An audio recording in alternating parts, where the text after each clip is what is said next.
kembali lagi sama kita. Di sini kita membuat video tentang dokumen yang bakal kita jelasin. Di sini saya bersama teman-teman saya. Di sini ada Gilan Dia.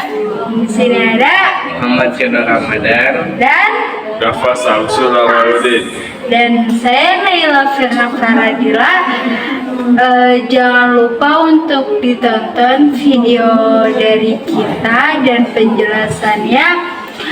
Oh ya, kita dari kelas 12 Melok 1. Oke, bye bye. Jangan lupa like, comment, share, dan subscribe.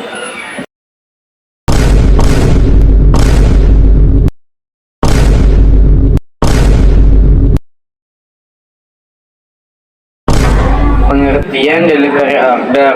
Delivery order merupakan dokumen berupa perintah pengiriman barang yang dibuat pihak penjual ke penyedia jasa ekspedisi agar segera melakukan proses pick up barang berdasarkan pesanan pembeli, baik pembeli dalam kota, luar kota, ataupun luar negeri. Berikut manfaat dan fungsi delivery order. 1. Sebagai dokumen resmi. 2. Sebagai bukti pengiriman. 3. Untuk melacak paket. 4. Untuk asuransi.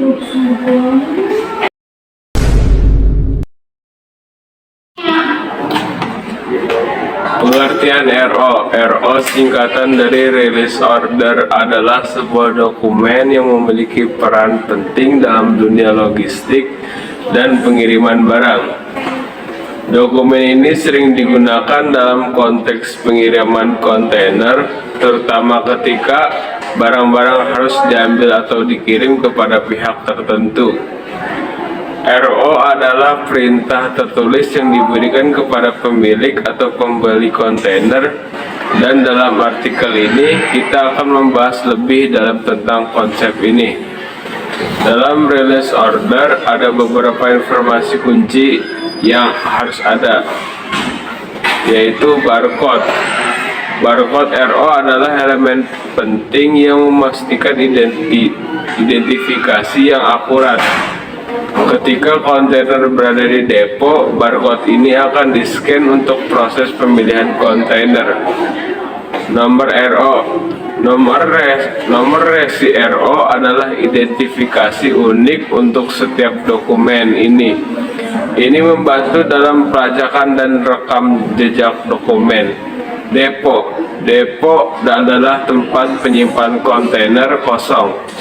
RO memberikan informasi tentang lokasi ini. Layanan. Informasi tentang asal dan tujuan kontainer disertakan dalam RO.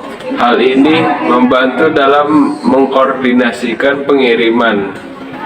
Kapal atau pelayaran. RO juga mencakup rincian tentang kapal yang akan mengirimkan kontainer dari asal ke tujuan. Informasi ini adalah bagian penting dalam perencanaan pengiriman.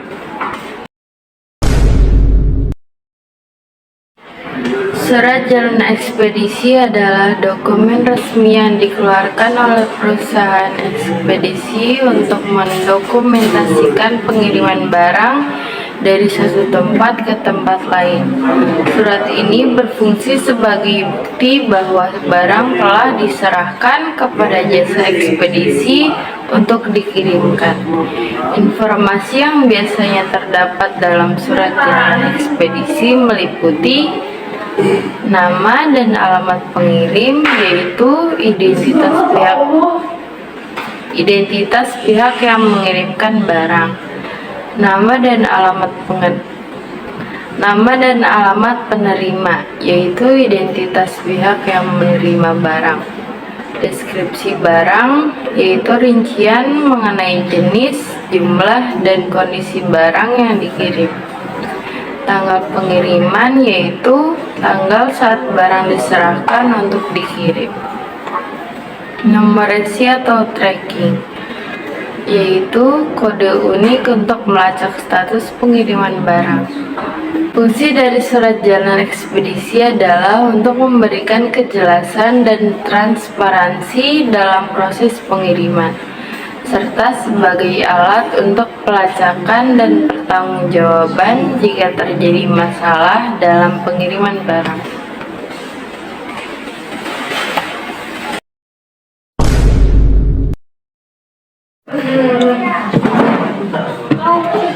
Surat jalan pabrik adalah dokumen yang digunakan dalam proses pengiriman barang dari pabrik ke tujuan seperti distributor atau pelanggan. Dokumen ini berfungsi sebagai bukti bahwa barang telah dikirim dan mencakup informasi penting seperti 1. Tanggal pengiriman, kapan barang dikirim. 2. Nomor surat jalan, identifikasi unik untuk melacak pengiriman. 3. Detail penerima, nama dan alamat penerima. 4. Deskripsi barang, jenis dan jumlah barang yang dikirim.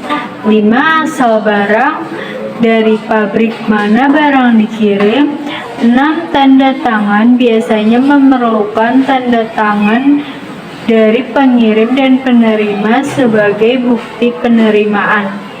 Surat jalan ini penting untuk administrasi dan akuntabilitas, serta membantu dalam proses pengelolaan inventaris.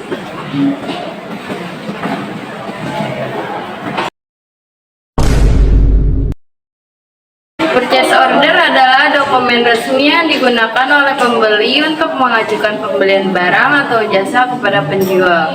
Dokumen ini berfungsi sebagai kontrak awal antara kedua belah pihak dan mencakup informasi penting seperti 1. Nomor push order sebagai identifikasi unik untuk setiap PO. 2. Tanggal pembuatan PO. 3. Informasi pembeli, nama, alamat, dan kontak dari perusahaan yang melakukan pemesanan. 4. Informasi penjual, nama, alamat, dan kontak dari perusahaan yang menyediakan barang atau jasa. 5. Deskripsi barang atau jasa, rincian tentang barang atau jasa yang dipesan termasuk jumlah, spesifikasi, dan harga. 6. Syarat pembayaran, ketentuan mengenai cara dan waktu pembayaran. 7. Syarat pengiriman, informasi mengenai metode pengiriman dan waktu yang diharapkan. 8. Kondisi dan ketentuan lainnya, ketentuan tambahan yang mungkin berlaku Dengan adanya purchase order, kedua belah pihak memiliki pemahaman yang jelas tentang apa yang diharapkan sehingga meminimalisir kesalahpahaman. PO juga berfungsi sebagai alat untuk pengendalian anggaran dan pencatatan akuntansi dalam perusahaan. 40 mini. Sekian dari kelompok kami. Wassalamualaikum warahmatullahi wabarakatuh. Dadah.